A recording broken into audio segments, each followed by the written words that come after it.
சிக்கனுக்கு பதிலாக இன்றைக்கி எம்டி சால்னா சிக்கன் குழம்பு டேஸ்ட்லேயே பண்ணியிருந்தேன். ஃபஸ்ட்டு ஒரு மிக்ஸி ஜாரில் துருவின தேங்காய், 10 முந்திரி, கசகசா, சோம்பு சேர்த்து மைய அரைச்சிக்கோங்க. வெங்காயம், தக்காளி நல்லா கட் பண்ணி வச்சுக்கோங்க. பச்சை மிளகா, கருவேப்பிலை எடுத்துக்கோங்க. இஞ்சி பூண்டு பேஸ்ட்டு, பட்டை, கிராம்பு, ஏலக்காய் 2 எடுத்துக்கோங்க. இப்போ ஒரு குக்கரில் எண்ணெய் ஊற்றிக்கோங்க.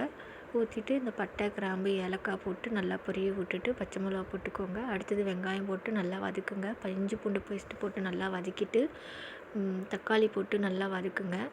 வதக்கிட்டு இப்போது கருவேப்பிலை போட்டு வதக்குங்க. இப்போ மஞ்சத்தூள் 1/2 ஸ்பூன், மிளகாத்தூள் 1 ஸ்பூன், மல்லித்தூள் 1 ஸ்பூன், சிக்கன் மசாலா 1 ஸ்பூன் போட்டுக்கோங்க. உங்கள் காரத்துக்கு ஏற்ற மாதிரி போட்டுட்டு அதோட பச்சை வாசனை போகிற அளவுக்கு நல்லா வதக்கி விடுங்க. வதக்கி விட்டுட்டு இப்போ நீங்கள் தனியாக மிக்ஸி ஜாரில் அரைச்சி வச்சுருப்பீங்கள்ல, அதை இதோடு சேர்த்து நல்லா மிக்ஸ் பண்ணிக்கோங்க. உங்களுக்கு ஏற்ற மாதிரி தண்ணி ஊற்றி 2 விசில் இறக்குங்க. சூப்பரான எம்டி சால்னா ரெடி. ட்ரை பண்ணி பாருங்கள்.